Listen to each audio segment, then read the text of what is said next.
Soy Juan Mesa, soy pediatra, especialista en neonatología, llevo también la cardiología del hospital, la cardiología de los neonatos. Cuando un bebé va a nacer antes de tiempo, pues normalmente sus padres vienen por urgencia, pues porque han notado un sangrado, han notado contracciones, se les ha roto la bolsa, o bien llevan tiempo ingresados en la unidad de ginecología a cargo de los obstetras por cualquier patología, y en algún momento dado los ginecólogos estiman que ese bebé no puede seguir dentro de la madre y hay que sacarlo porque está corriendo peligro o él o la madre. También puede pasar, a veces nos ocurre que nos lo trasladan desde otro hospital. En este sentido, pues a veces somos referencia de otros hospitales más pequeños. Sea cual sea el origen, al final pues hay que llevarlos a paritorio, allí es donde van a nacer.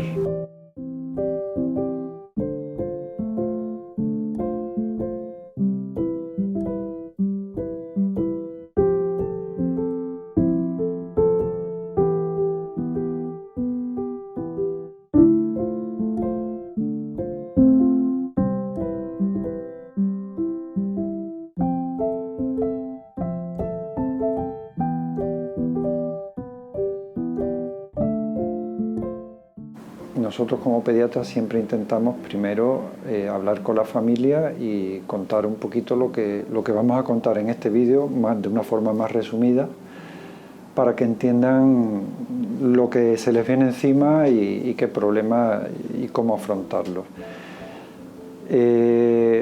Una vez en el paritorio, pues allí disponemos de una cuna térmica, que es a donde va a ir a parar el bebé cuando nace, intentando que no pierda calor, que es algo fundamental, puesto que nacen húmedos y la temperatura suele ser fría.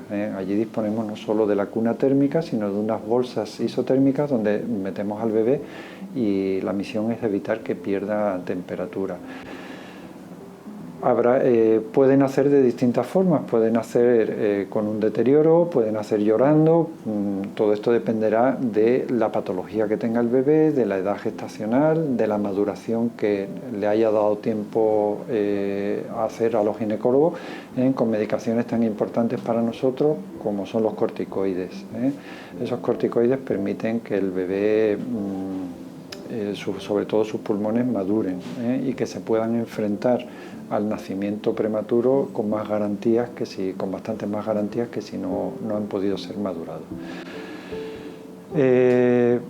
Una vez que ha nacido y que hemos valorado cómo ha nacido, pues en función de eso el soporte al que lo sometemos variará en intensidad, de tal forma que hay bebés que apenas necesitan soporte una vez nacido, otros que necesitan un grado intermedio y otros que directamente corre peligro su vida porque no son capaces de poner sus pulmones a funcionar, no son capaces de llorar y corren peligro de morir en los minutos iniciales, y entonces pues bueno, tenemos que intubarlos, tenemos que conectarlos a un respirador que haga la función de respirar, puesto que ellos no son capaces.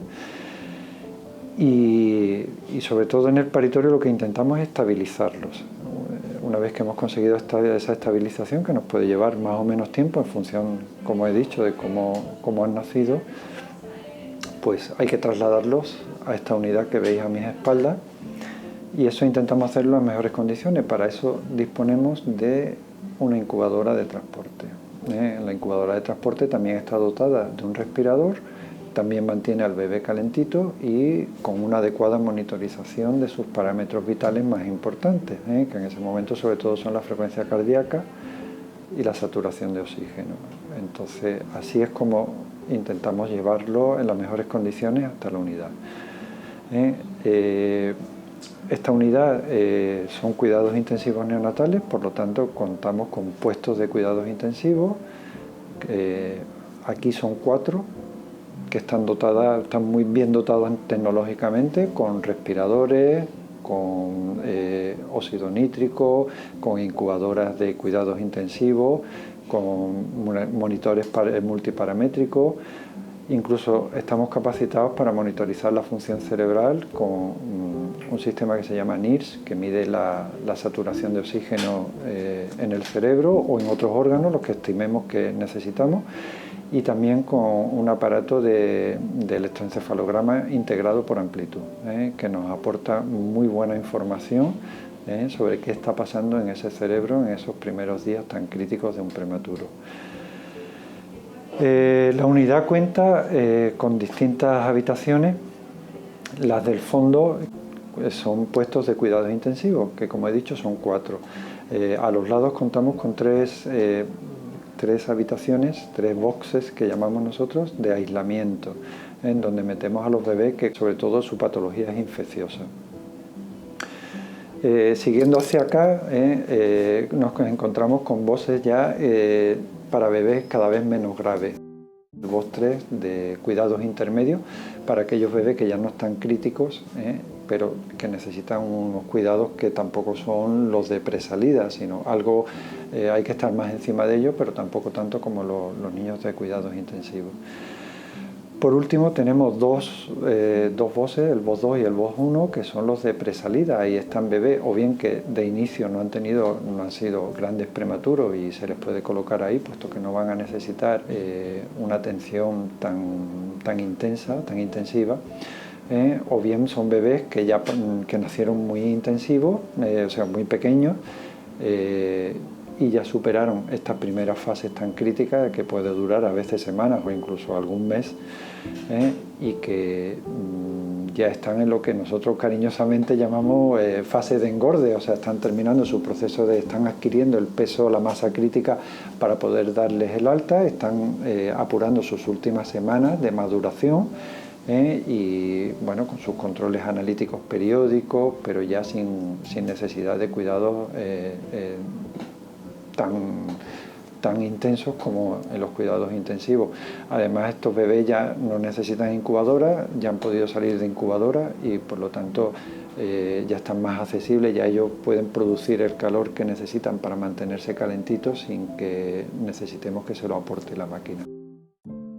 ¿Qué significa que mi hijo va a ser prematuro? Los padres de los niños prematuros suelen venir en estado de shock.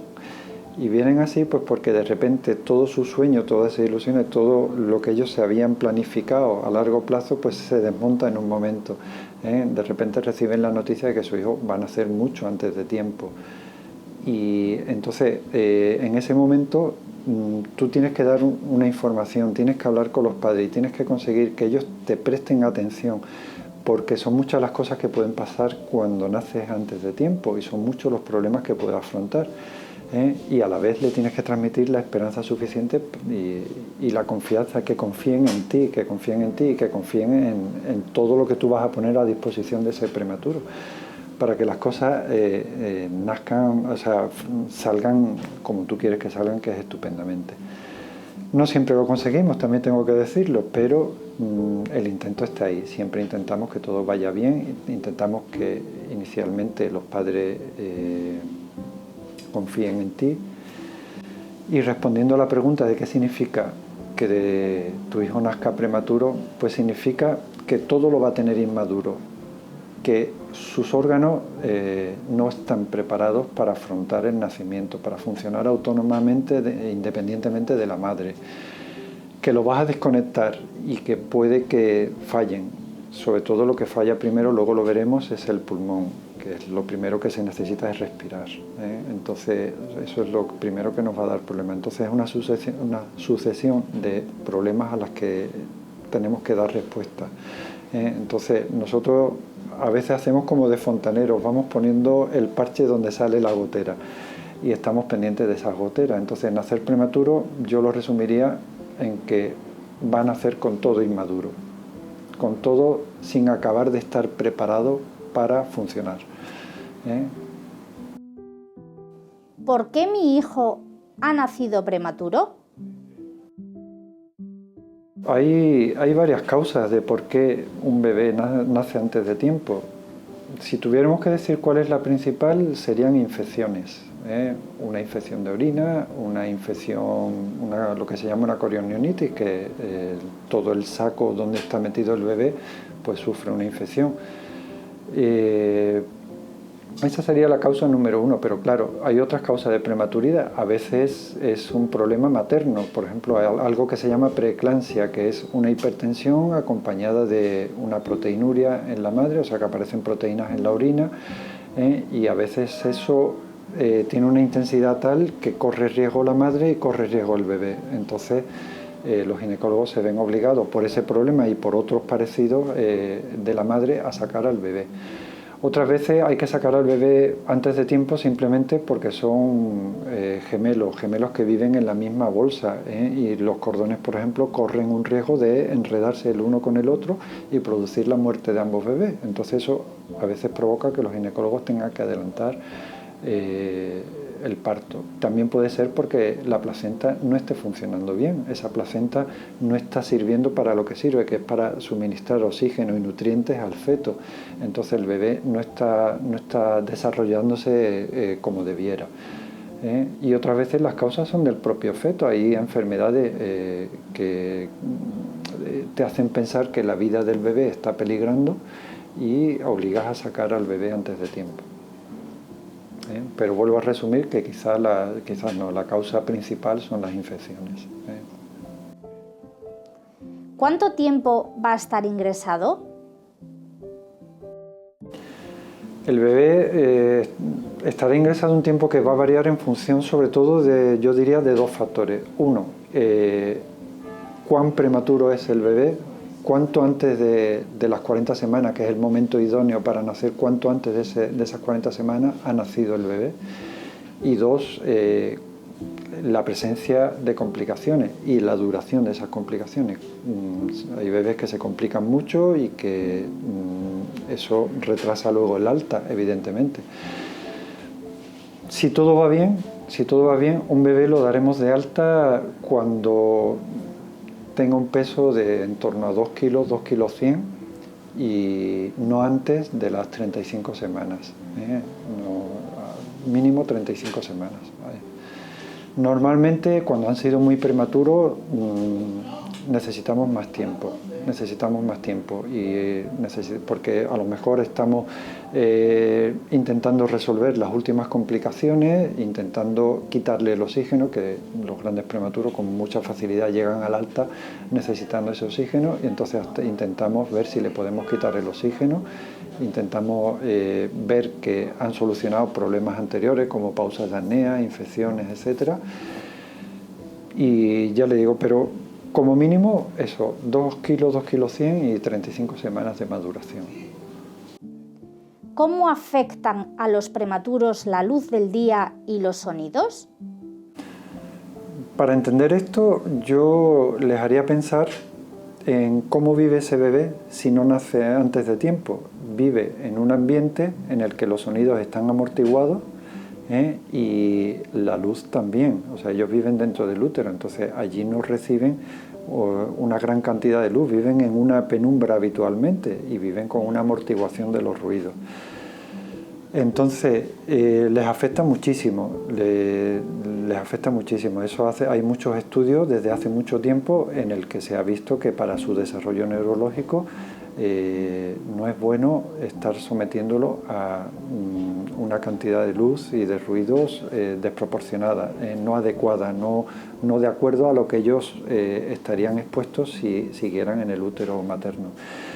Entonces, en las unidades de neonatología se controla la exposición a la luz y a los ruidos, Entonces hay orden de intentar hacer poco ruido. Con esto me refiero incluso a cosas como evitar portazos con la incubadora, o sea, las puertecillas, las ventanas que tiene la incubadora, hay que cerrarlas con mucho cuidado, sin dar el portazo, porque ese sonido son muchos decibelios los que se pueden oír dentro de la incubadora y les afecta. También dentro de la tecnología pues también tenemos un medidor del nivel de sonido, es lo que se llama una oreja, porque tiene forma de oreja, entonces una oreja con una luz verde, una luz amarilla y una luz roja que te habla del nivel de sonido que hay en la unidad, y te llama la atención de una forma visual para que reduzcas el volumen de la voz o de cualquier otro ruido que estés haciendo.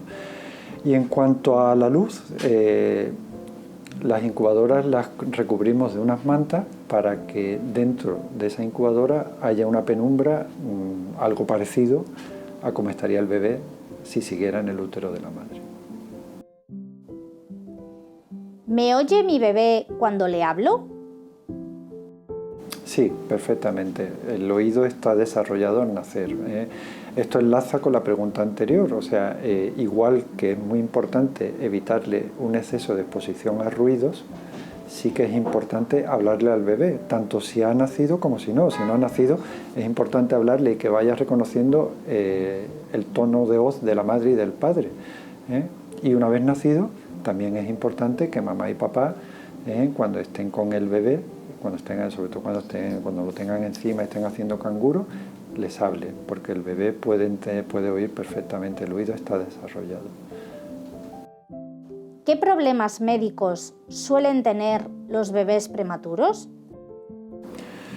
Bien, pueden presentar una amplia variedad de problemas y motivada por la inmadurez de sus órganos, que se exponen a funcionar antes de estar totalmente preparados para ello. Lo primero que solemos apreciar suele ser una inmadurez pulmonar, porque es inmediato la necesidad de respirar para mantener una adecuada oxigenación en la sangre. Entonces ahí aparecen problemas como distrés respiratorio, que es dificultad para respirar, enfermedad de membrana hialina, motivada por la prematuridad, y todo esto a largo plazo puede derivar en secuelas como la más temible, que es la displasia broncopulmonar. Esto a nivel pulmonar, pero también tenemos, por ejemplo, en los bebés, en los días inmediatos al parto, en pocos días, debe de cerrarse un conducto que permanece abierto mientras está dentro del útero, que es el ductus. El ductus es como un cortocircuito, como la sangre no va a ir a los pulmones, pues el cuerpo lo que hace es no mandarla a los pulmones, sino derivarla a la principal arteria del cuerpo, que es la aorta, por eso, porque no es necesario que vaya a los pulmones, porque no están funcionando cuando están dentro del útero. Este conducto se debe de cerrar, como digo, en los primeros días de vida, y en los prematuros es muy fácil que no se cierre, y entonces esto nos ocasiona un cortocircuito que nos da problemas, nos da muchos problemas. A nivel digestivo nos encontramos con problemas de intolerancia manifestados, por ejemplo, por vómito. También puede haber un retraso en la evacuación del meconio, y la complicación probablemente más temible a nivel digestivo, que es la enterocolitis necrotizante, en la cual muchas veces necesitan cirugía para solucionarla y se quedan con un intestino pues más o menos corto. Otro problema muy importante son las infecciones. Las infecciones son debidas a varios factores. Primero, que son prematuros y que tienen su sistema inmunitario inmaduro también, y su respuesta a las infecciones. Estas infecciones pueden ser potencialmente muy graves. También contribuyen a ello la necesidad de vías centrales, porque por ellas nosotros perfundimos al bebé medicaciones o una alimentación parenteral si lo necesitara. Y todo eso contribuye sin duda a las infecciones. También nos podemos encontrar con problemas renales, motivados por la inmadurez de los riñones. Pueden entrar con facilidad en insuficiencia renal, pueden hacer más orina de la cuenta, menos orina de la cuenta, y todo eso lo tenemos que controlar mucho en los prematuros. También hay otro tipo de problemas, por ejemplo los neurológicos. Dentro de esto yo hablaría sobre todo de las hemorragias intracerebrales y también de la leucomalacia periventricular. Son problemas que, dependiendo de su gravedad, nos pueden condicionar el desarrollo psicomotor del niño posteriormente, y entonces se convierte quizá en las secuelas más temibles que pueda tener un prematuro. También tenemos que hablar de problemas metabólicos. Pueden tener problemas para regular el nivel de azúcar en sangre, o sea, la glucemia. Pueden tener tanto exceso como defecto, pueden tener hiperglucemia, hipoglucemia. También hay otro tipo de problemas metabólicos, como pueden ser problemas con el sodio, con el potasio, con el calcio, incluso problemas a largo plazo de la osificación, porque estos bebés que han nacido antes de tiempo, pues a través de la placenta se nutren perfectamente y la madre da respuesta a todas las necesidades que tienen de calcio, de fósforo, y ellos sus huesos los van osificando intraútero sin problema. Pero una vez que han nacido puede haber problemas y está lo que se llama la enfermedad ósea metabólica del prematuro, que es otra de las cosas que nosotros vigilamos. Problemas hematológicos como puede ser, por ejemplo, la ictericia por la destrucción que hay en los primeros días de Matías, por inmadurez del hígado para manejar la bilirrubina. Entonces estos niños se pueden poner amarillitos y nosotros tenemos que vigilar el nivel de bilirrubina en sangre. Igualmente pueden necesitar transfusiones, porque su médula ósea no produce muchas veces los glóbulos rojos a la velocidad que se necesitan. Y también porque nosotros desgraciadamente necesitamos hacer analíticas periódicamente y esas analíticas en un cuerpo que a veces no llega al kilo de peso, pues supone sacarle más sangre de la que ellos pueden reponer rápidamente. Todo esto nos puede llevar al final a tener la necesidad de transfundirlo o de ponerle medicaciones como el hierro o la eritropoyetina para facilitar la producción de glóbulos rojos. Bien, y por último, hay muchos más problemas, pero sí que también quería hacer hincapié en otro problema para el que nosotros estamos muy vigilantes siempre en los prematuros, y es la retinopatía de la prematuridad. Es un problema que puede incluso llegar a producirles ceguera. Y está muy relacionado primero con la prematuridad, ese es el factor principal, y segundo con el uso que hacemos del oxígeno. Por eso el oxígeno debe de estar en un nivel que no sea muy bajo, que te puede dañar el desarrollo cerebral, puede condicionar luego retraso psicomotor o incluso la muerte, y por otro lado tampoco tiene que haber un exceso de oxígeno, porque ese exceso de oxígeno es tóxico y puede dañar el pulmón y los ojos principalmente, y condicionar esta patología de la que estábamos hablando, que es la retinopatía de la prematuridad. Entonces tenemos que tener un control del oxígeno y de la saturación de oxígeno del bebé muy estricto, muy estricto. Para eso nos ayudan pues el aparataje en los monitores que tenemos y los controles que los oftalmólogos hacen de los ojos de los prematuros.